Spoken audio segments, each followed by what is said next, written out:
this piece here is nothing but the football portion where we're talking about, how you teach your quarterback to recognize fronts, coverages, how he can have an understanding of certain routes versus coverages, certain run game checks, things of that nature. So a couple, a couple kids that I've coached the last couple of years. I've been a high school coach for 6 years now. This is Darion Kendrick, who he won his 2 state titles as a quarterback. He is at Clemson now playing corner. Greg Ruff here, he's a short guy. He won his 2 state titles also. He played at Newberry and it just graduated. Was able to coach in the U.S. Army All-American game. This is Sam Howe, who started every game as a true freshman at North Carolina this year. Graham Mertz, who signed at Wisconsin, he redshirted. And then Leah Tua Agalavoa, who's Tua's younger brother. He just transferred to Maryland from Alabama. There's those 2 kids again. And then this is Spencer Rattler, who he's at Oklahoma now. He's probably going to start as a redshirt freshman this year at Oklahoma. Let's talk about the vertical integration piece of the quarterback position. The big thing is I want to try to have 2 to 4 quarterbacks on each team. Okay, we have a middle school team, we have a 9th grade team, we have a JV team, and a varsity team. Some teams don't have a 9th or JV; they combine the 2. So we're lucky enough to where we actually have a 9th grade, a JV, and a varsity team. My big thing is I want to teach as many kids how to play quarterback as possible. All right, I want to teach. If there's anybody in our program that could potentially be a quarterback, we want to teach them the quarterback position. Right now with the COVID stuff, we're doing a lot of classroom stuff. We're doing a lot of walkthrough stuff. We're doing a lot of stuff on the board. But typically, after the football season from like January to April, we're going to lift 4 days a week and throw 2 days a week. If you have a football class during the day, you can take them out and work them out during the day, and it doesn't interfere with the second sport. Obviously, you got your spring practice. June to August, we're going to lift 4 days a week, and we're going to throw 2 days a week with 7-on-7s. And then obviously we play the December football season. But I'm a big believer that, there's going to be one voice when you're coaching the quarterback, and that's me. I've always been the guy I'm the only guy speaking or coaching the quarterback. I don't want another position coach giving feedback to the quarterback when he doesn't exactly know what's going on. So I think that's something that's really important, is that quarterback hears one voice from the quarterback coach or the coordinator. Let's go on to the next one here, and let's shift gears and talk about coverage identification for the quarterback. Okay, there's 2 things that you have to understand at quarterback position. The number one thing that we talk about is they've got to be able to determine whether the middle of the field of the defense is open or the middle of the field is closed, okay? And what it looks like is when you're a quarterback, you have to have tunnel vision, and you have to do what we call hard focus, and they have to hard focus through the Mike linebacker to both safeties, okay? So when you talk to your quarterbacks, you always want to talk to them about hard focus, tunnel vision, the mic to both safeties, because the safety structure, whether it's middle field open or middle field closed, will tell you what the coverage is, okay? And then once you take it a step further, the cornerback access tells you exactly what the coverage is. So the first 2 things we talk about is middle of the field open, middle of the field closed. So when the middle of the field open, that means that the middle of the field is open, and you usually are getting some type of split safety look, whether it's two high safeties in quarters coverage, cover 2, 2-man, or cover 0, where there's no safeties in center field and the middle of the field's wide open. Okay, middle of the field closed means there's a safety in center field, 1 high safety. That could be 3 robber, 3 cloud, 1 robber. And then you also get some combination coverages, which could be, a middle field open scenario where you have a coverage to one side and then a different coverage to the other side. So, for example, you could have quarters to the field and 2 into the boundary, or vice versa. And then from there, we talk to our quarterback about cornerback technique, okay? For example, there are 3 type of accesses or cornerback techniques that we talk about.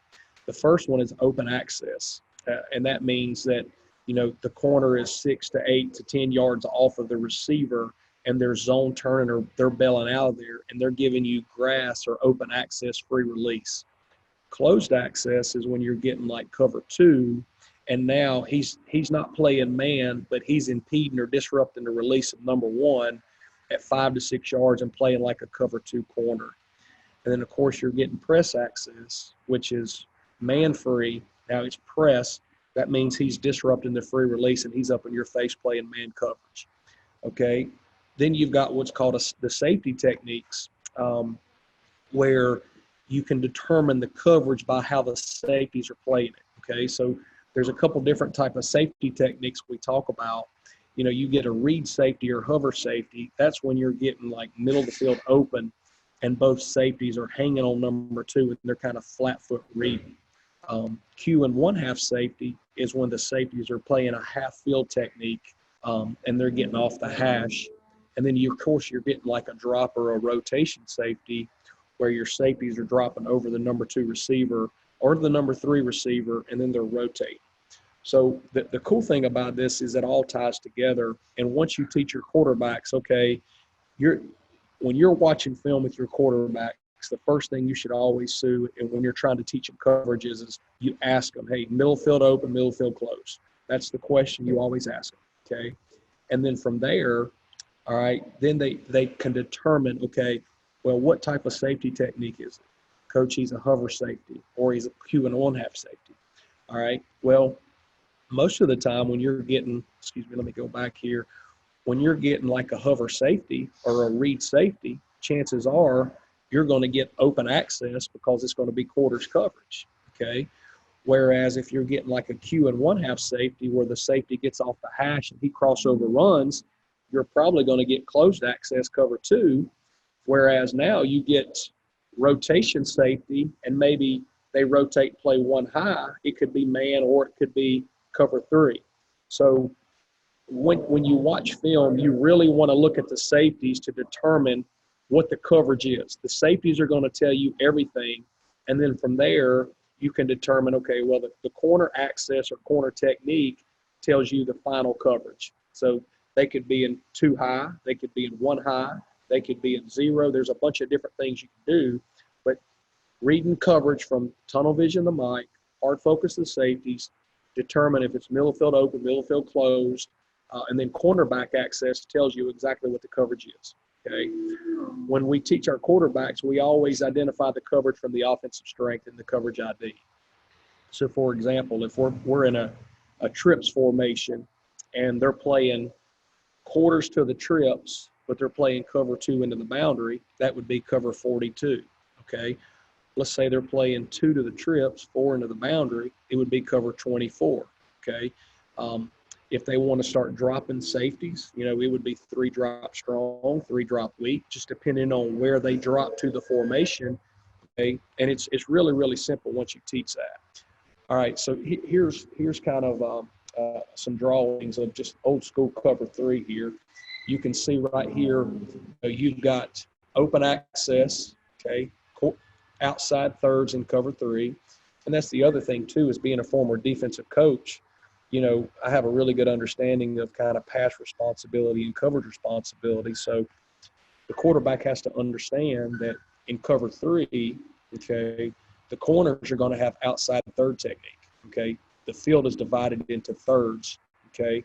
So they know that pre-snap, center field closed, it's either going to be cover 1 or it's going to be cover 3, or it could be like a robber deal, just depending on what the other safety does. But this is old school cover 3. They're lining up in it. So the quarterback knows, hey, I got center field closed. It's 1 high safety. I got open access over here, okay? The second coverage is quarters coverage.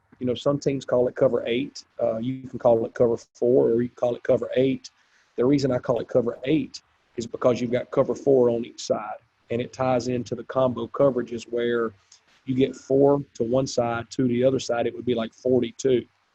So in quarters coverage, you're going to get middle of the field open, okay, just like we talked about either. So in quarters coverage, you're getting open access, hover safety.